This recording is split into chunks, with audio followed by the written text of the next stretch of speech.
2022년 10월 29일 12구 참사가 발생한 지 49일이 흘렀습니다. 49제를 맞아 오늘 유가족협의회가 주최하는 시민 추모제가 이태원역에서 열리는데요. 현장에 나가 있는 뉴스 하이킥 제작진 연결해서 현장 분위기 알아보겠습니다. 양지한 PD 나와 계시죠? 네, 저는 지금 12구 이태원 참사 49일 시민추모제 현장에 나와 있습니다. 현재 주변이 소란스러운 점 먼저 양해 부탁드립니다. 네, 추모제는 시작됐습니까? 현장 분위기 어떻습니까? 좀 전해주세요. 네, 방금 전 6시 12구 참사 희생자들을 기리는 시민추모제 우리를 기억해 주세요가 시작됐는데요. 현재 분향소가 있는 녹사평역 이태원 광장에서 추모제가 열리는 이태원역 1번 출구로 이동하는 시민들이 많이 보이고 있습니다. 네, 양지한 PD 오늘 미리 이태원 방문해서 시민 분향소 그리고 참사 현장 근처 다 둘러봤죠? 어땠습니까, 상황이? 네, 시민 분향소에는 아침부터 지금까지 많은 시민들의 발길이 끊이지 않고 있습니다. 분향소를 찾은 시민 몇 분과 이야기를 나눠봤는데요. 분향소를 찾은 97년생 대학생은 오늘 대학 수업을 종강하자마자 분향소를 찾아왔다며 일면식은 없지만 또래 희생자가 많아 자신의 친구가 떠난 것 같은 마음이 든다며 전했습니다. 네. 한 60대 여성은 기성세대로서 미안할 따름이라며 사회 시스템을 지켜내지 못하고 정치적 선택을 제대로 하지 못했다는 어른으로서의 죄책감을 느낀다 전했습니다. 예. 또 분향소에서 눈물을 훔치던 한 50대 여성은 미국 LA에서 이 소식을 들었는데요. 그동안 타지에서 한국의 높아진 위상을 느끼며 자랑스럽다 생각했지만 참사 소식을 듣고 다른 외국인 동료들에게 어떻게 설명해야 할지 모르겠다며 세월호 사건이 떠올라 가슴이 아프고 화가 난다고 전했습니다. 예. 한편 낮에는 분향소를 찾은 시민들과 신자유연대 간에 작은 소란이 있었습니다. 분향소 옆에 현수막을 설치한 자동차 위로 올라간 신자유연대 1위는 조문을 온 시민들을 비웃으며 영상을 촬영하는 모습도 포착됐습니다. 해가 져 날씨가 많이 추워졌는데도 여전히 조문객들의 줄은 끊이지 않고 있습니다. 네, 그리고 양지한 PD 참사 유가족 돕고 있는 민주사회를 위한 변호사 모임 즉 변호사도 만났다고 들었는데요. 변호사와 어떤 이야기 나눴습니까? 네, 제가 추모제 현장을 미리 방문해서 민변 이태원 참사 TF의 이주희 변호사를 만나서 이야기를 나눴는데요. 네. 한번 들어보시죠. 네, 이번 추모제 주최단위는 지난주에 출범한 12구 이태원 참사 유가족 협의회고요. 또 주관은 얼마 전에 한 200여 개 정도의 시민사회단체가 모여서 구성된 시민대책회의입니다. 그리고 그 유가족분들께서 지난 11월 22일에 최초로 공개 기자회견을 하시면서 우리 정부를 향해서 6대 요구안을 발표하시기도 하셨는데요. 그중에 그 참사 희생자들을 온전히 기억하고 사회적 추모를 할 수 있게 해달라는 요구도 포함이 되어 있었습니다. 하지만 지금까지 정부가 어떤 답도 하고 있지 않은 상황이고요. 그래서 그 유족분들께서 유가족협의회를 창립하시고 그리고 시민대책회의와 함께 이번 주에 시민 분향소를 직접 이렇게 만들게 되셨고요. 49제와 같이 중요한 행사도 우리 안타까운 마음을 가지고 계시는 시민분들과 함께 하고자 여기 이태원 현장에서 시민 추모제 형태로 진행하시게 되었습니다. 그리고 그 시민 추모제 이름도 그래서 우리를 기억해 주세요로 직접 논의하여 정하기도 하셨습니다. 오늘 추모제에는 유가족 몇 분 정도가 함께 하십니까? 아마 오늘 기준으로 우리 유족분들 그리고 그 유족분들의 지인들, 희생자분들의 지인들까지 포함해서 한 300여 분 정도 이상 참여하실 것으로 예상되고요. 또 뜻있는 많은 시민분들께서 이미 참여하겠다는 의사를 밝혀주고도 계셔서 상당히 많은 인원이 오늘 추모제에 함께하지 않을까 싶습니다.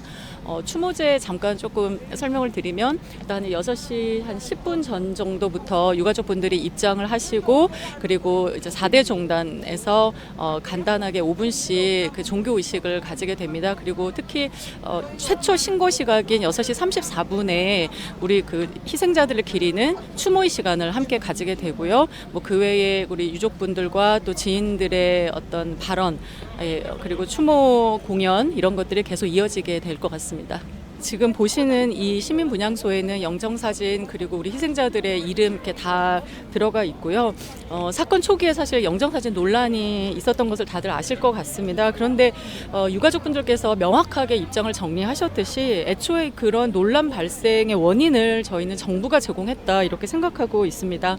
그러니까 애초에 정부가 정부 합동분향소를 차릴 때 유가족분들의 의사가 어떤지 영정사진과 이름을 공개할 의사가 있는지를 묻고 그에 따라서 협의를 하면서 진행을 했다면 애초에 그런 논란이 발생할 여지가 전혀 없었겠죠. 그래서 한 79분의 유족께서 영정사진, 이름, 생년월일까지 다 공개를 동의하셨고 뭐 유가족분들의 마음이야 이루 다 말할 수 없이 분노하시고 또 절망하시고 그러는 것 같습니다. 그런데 사실 이제 사실 우리 정부 관계자들이 사건 초기부터 지금까지 좀 부적절한 발언들을 전혀 제어되지 않고 지금까지 계속된다는 것 자체가 정부가 이 사건을 대하는 태도와 결국에 관계가 있는 것 같습니다. 결국 정부가 이 사건에 대해서 여전히 진지하게 공감하고 아파하지 않는다는 것을 여실히 드러내고 있는 것 같습니다. 그럼 마지막으로 유가족 곁에서 함께 하시는 입장에서 꼭 하고 싶은 말씀이 있으시다면요? 외람되지만 그 역사를 한번 좀 돌아봤으면 좋겠습니다. 그러니까 역사를 돌아보면 결국에 이제 진실의 편에 선 사람들과 또 그 진실을 가리고 지우고자 하는 사람들 사이에 싸움이 끊임없이 일어났었던 것 같고 그 안에서 결국 진실이 이길 수 있는 방법은 오직 그 진실을 더 많은 사람들이 더 오래 기억하고 기록하는 것 그 자체인 것 같습니다. 그래서 이것을 이제 기억투쟁이라고도 하는데요. 우리 시민분들께서 끝까지 이 사건 기억하고 기록하셔서 정말 문제가 해결될 때까지 함께해 주셨으면 좋겠습니다.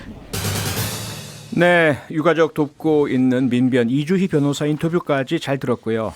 양지한 PD 마지막으로 추모제 이제 앞으로 어떻게 진행되는지 남은 일정 좀 정리 좀 해주실까요? 현재 기억해 주세요는 종교인들께서 추모 발언을 하고 계시고요.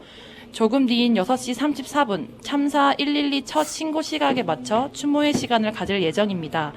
녹사평역 근처 이태원 광장에 설치된 시민 분향소는 오늘 추모제 이후에도 희생자 추모 공간이 마련될 때까지 계속 유지하는 방안으로 논의되고 있습니다.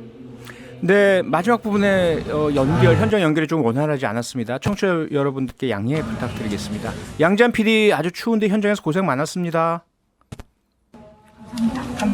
네, 지금까지 12구 참사 현장에 나가 있는 양지한 PD였습니다.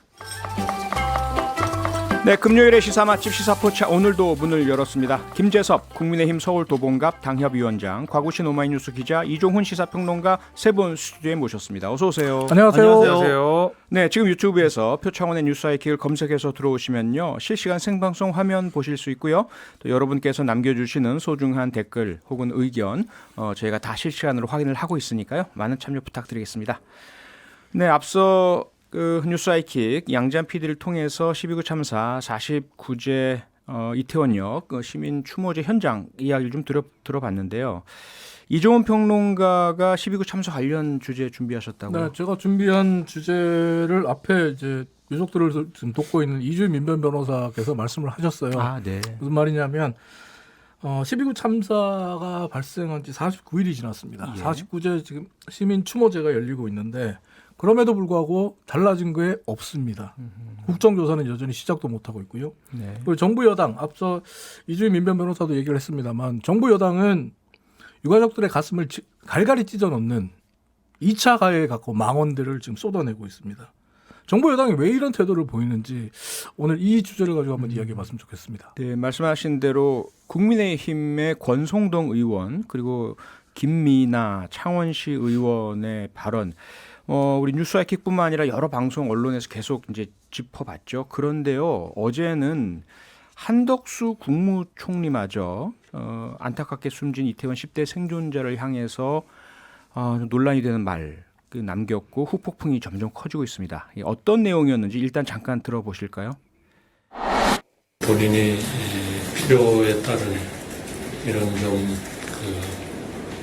생각이 좀 더 굳건하고 치료를 받겠다 좀 이런 생각들이 더 강했으면 좋지 않았을까 하는 생각이 듭니다. 네, 논란이 일자 국무총리실에서는요, 개인에게 책임을 돌리려던 게 아니라 안타까움을 표현한 것이다라고 해명을 했습니다. 그런데 뭐 야당은 물론이고요, 유승민 전 의원이라든지 여권 내부에서도 비판이 계속 나오고 있는데 김재섭 위원장님은 어떻게 보세요?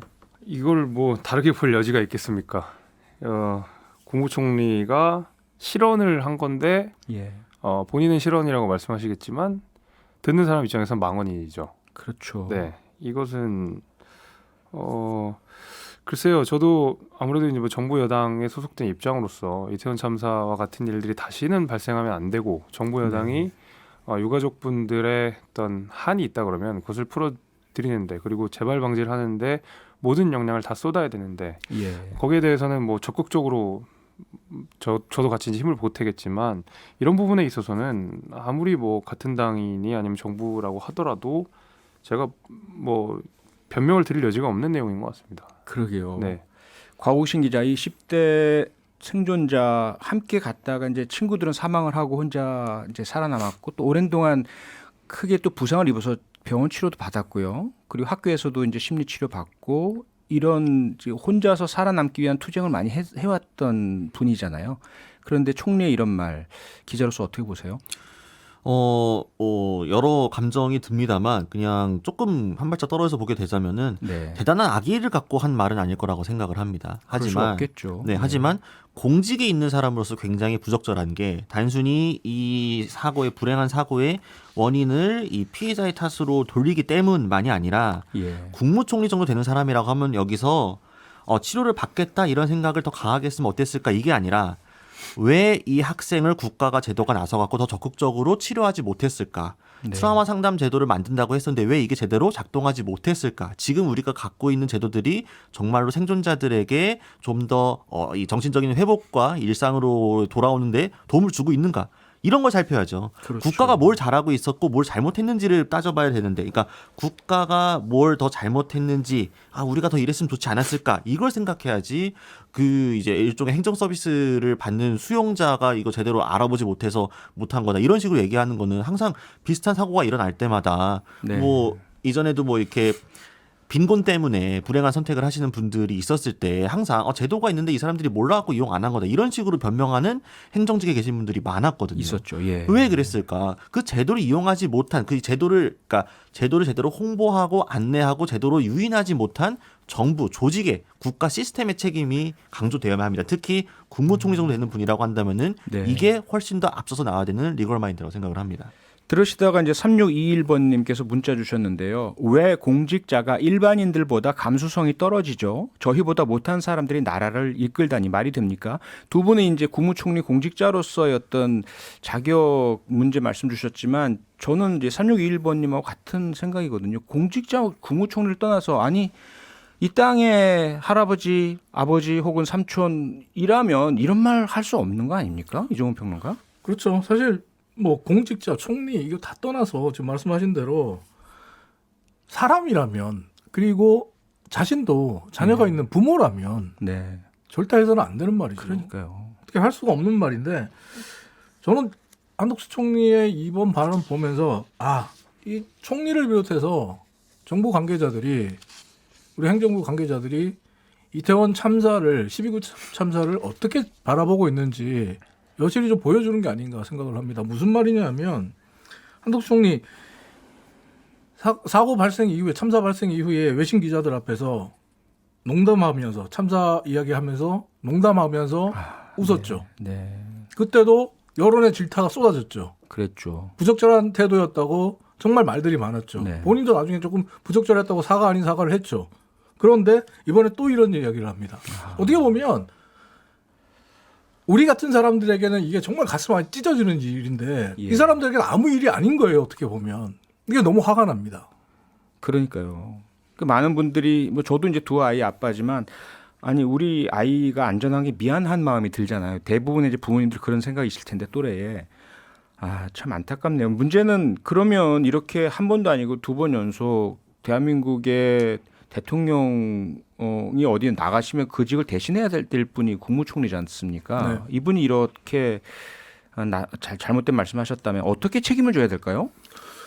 저는 뭐 정치인으로서 책임진다면 사퇴가 마땅하다고 보는데 자진 사퇴가 마땅하다고 보는데 이게 이제 한덕수 총리뿐만 아니라 사실 또 대통령까지 이렇게 관계된 문제잖아요. 네. 총리 사퇴 문제는. 근데 그렇죠. 대통령께서 이태원 참사를 바라보는 시각은 한덕수 총리하고 크게 다르냐? 그렇지 않거든요. 그러니까 정치적 책임에 대해서 물을 수가 없습니다. 왜냐? 우린 이상민 행안부 장관에게도 정치적 책임을 물을 수 없게끔 하는 대통령실과 정부 여당을 만나고 있잖아요. 이번에 한덕수 총리의 발언에 대해서 국민의힘에서 어떤 발언을 내놓고 있습니까? 공식적인 코멘트가 있나요? 아니 뭐 변명의 여지가 없으니까 아무 말도 못 하는 거죠, 이거는. 아무 말도 안 하면 그냥 아무 말도 아니, 못 하는 이거는 거예요? 예. 변명의 여지가 없는 그리고 아까 겁니다. 이제 우리 가구신 기자가 얘기했을 때 한덕수 총리가 정부 시스템에 대해서 이야기를 했다라고 하는데 저는 이 부분에 대해서 정말 터무니없었던 게 한덕수 총리의 이 기자회견의 내용은 우리는 할 만큼 다 했다. 네. 우리는 정말 완벽한 시스템을 갖추고 있다. 참사를 당한 안타까운 선택, 극단적인 선택을 한 학생의 잘못이다라는 식으로 몰고 갔잖아요. 네. 지금 이게 어떻게 보면 이태원 참사를 바라보는 시각, 이태원 참사에 대한 책임지겠다는 사람이 없는 이유라고 저는 생각을 합니다. 예. 조금 전에 이제 현장 연결해서요. 유가족 분들과 이렇게 소통하면서 도움드리고 있는 민변 이주희 변호사 이야기를 들었는데요. 물론 현장 찾아오신 시민분들 말씀도 들어봤고요.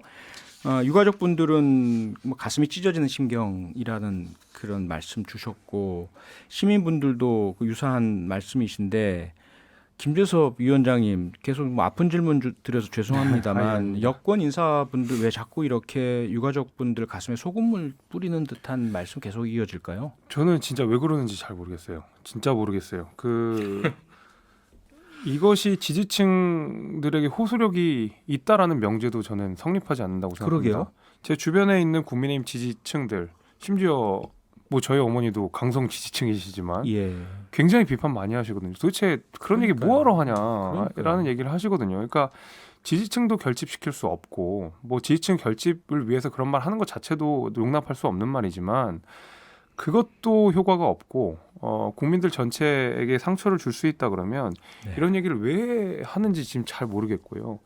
또 이제 지방의 이제 기초의원, 뭐 광역의원이나 기초의원이나 제가 뭐 이름도 별로 그렇게 언급하고 싶지 않은데 창원시 의원 김민아 의원. 예, 이제 이분들이 사실상 이제 망언들을 하면서 제가 오죽하면 이준석 대표가 원망스럽더라고요. 아니 그 공직자 자격 시험을 볼 때 시험을 이런 걸 걸리는 걸 좀 고민했었으면 네네. 차라리 어땠을까라는 생각이 들 정도로 오늘 이런 망언들이 뉴스 기사에 터져나오는 거 보고 이준석 대표가 원망스러울 정도로 약간 왜 이런 발언들을 하는지는 제가 잘 이해가 되지 않습니다. 네.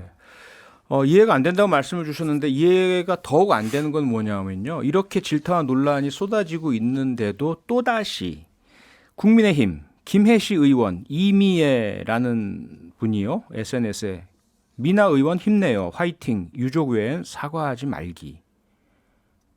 곽우신 기자는 이해가 되세요? 이런 신문? 그러니까 이게 그 지금 여러 번 이런 비슷한 사고들이 그러니까 말로 인한 사고들이 발생을 하고 있는데 예. 저는 이게 단순히 특정한 개인의 어떤 감수성이 떨어지고 어떤 개인이 뭔가 자질이 미달되어서 발생한다고 생각하지 않습니다. 그러기엔 왜냐- 너무나 많이 반복되잖아요. 그렇죠. 반복되고 있는 거죠. 그러니까 이거는 공통적인 정서인 거예요. 저 기저에 깔려 있는 최소한 국민의힘을 지지하는 진영 중에 물론 그 우리 김재섭 위원장께서는 주변의 지지층들도 이거 굉장히 불편해하고 비판한다라고 말씀하셨지만 네. 저는 그게 김재섭 위원장의 도봉갑이라는 지역구 그리고 수도권인 특성이 있기 때문이라고 생각을 해요. 지역에 가면은 또 조금 더 다를 거라고 생각을 합니다. 그러니까 그 부분은 좀 확인이 안 됐고 혹시 네. 또 지역적인 또 그러니까 왜냐하면 그거는 극우 유튜버라든지 아니면 지역보다는 유튜브 채널이라든지 아니면 예. 뭐 지금 포털창에 관련된 기사가 나왔을 때 이런 망언에 관련된 기사들이 나왔을 때 달리는 댓글들의 반응 중에 일부 그런 사람들이 오히려 이 있죠. 사람들을 격려하고 잘한다라고 박수치는 사람들이 있다는 거예요. 네. 그러니까 그 일부 그 과대 표집되고 있는 그 분들의 정서라는 거는 네. 이따가 다시 얘기해야겠네요. 예, 지금 네. 저희 광고 시간이 돼서요. 광고 듣고 다시 시사포차 이어나가겠습니다. 금요일의 시사 맛집 시사포차 김재섭 위원장, 이종훈 평론가, 곽우신 기자 세 분과 함께 계속 이어나가겠습니다. 곽우신 기자 말씀하시다가 광고 때문에 끊겼습니다. 마무리해 네. 주시죠. 그러니까 간단하게 두 가지만 언급하고 싶은데요. 네. 하나는 여의도와 용산에서 제때 적절한 수위의 사과가 나왔다면 아하. 그게 중요한 메시지가 되기 때문에 다른 뭐 지방에 있는 의원분들이든 다른 이제 국민의힘 지지층들이든 이런 말이 쉽게 공개적으로 나오지 않았을 거라는 생각이 네. 들고요. 네. 두 번째로는 이게 저는 사실 세월호 참사와 관련이 있을 수밖에 없다는 생각이 듭니다. 그러니까 세월호 참사가 우리 사회에 큰 트라우마도 안겼지만 보수 진영에게는 이게 굉장히 정치적으로 우리들이 공격받는 소재로 쓰였다라고 생각을 하는 거예요. 이게 실제로 쓰였다라고 제가 규정하는 게 아니라 네. 그렇다 보니까 이번 12구 참사 역시도 책임을 묻고 뭔가 이 처벌을 얘기하고 하는 거를 진영에 대한 공격으로 받아들이는 분들이 꽤 많고 아하. 그 지지층이 몰려 있는 곳일수록 더 그런 정서들이 쉽게 발현될 수 있다. 아하. 이게 저의 생각입니다. 그 네. 이종호 평론가 나중에 말씀하신 내용에 조금만 더 말을 붙이면 그러니까 곽우신 기자가. 예. 죄송해요. 곽우신 기자님. 그 만약에 민주당이 이번에 12구 사태를 가지고 이태원 참사를 가지고 정치적으로 접근한다고 한다 그러면 그거 누구보다 국민들이 더 잘하실 거라고 생각합니다. 그렇죠. 저는 국민의힘이 이런 식으로 어떤 이태원 참사를 대하는 것이 오히려 국민들을 더 기만하는 거라고 생각해요. 오히려 이것을 정치적으로 접근하는 어떤 세력이 있다 그러면 그거야말로 국민들한테 심판을 받을 거다. 이 말씀을 우리 당 내 좀 드리고 싶습니다. 저는 네. 짧게 한마디만 합니다. 네. 지금 망언들이 국민의힘 인사들 사이에서 쏟아져 나오는 이유는 저는 이거라고 봅니다. 쉽게 말하면 대통령님 저 여기 있어요. 손드는 거라고 봅니다. 예. 저는 대통령님 편입니다. 아하. 저 기억해 주세요. 이거라고 봅니다. 그건 아니고요. 이게 아니고서야 그건 어떻게 아니고 너무 가신 거고. 정부의 네. 대통령실에 대통령의 말이 나오기가 무섭게 항상 심기경호하듯이 그건 이렇게 아닙니다. 행동하는지 모르겠습니다. 그러니까 대통령이나 대통령실에서 요구했다는 것이 아니라 네. 말한 사람들이 자발적으로. 그런 심정일 수 있다는 이런 네. 개인적인 추정이신 거죠. 알겠습니다. 뭐 이 정도로 정리하고요. 두 번째 주제로 넘어가 보겠습니다. 평일 저녁 6시 5분에 여러분을 찾아갑니다. MBC 라디오 표창원의 뉴스 하이킥.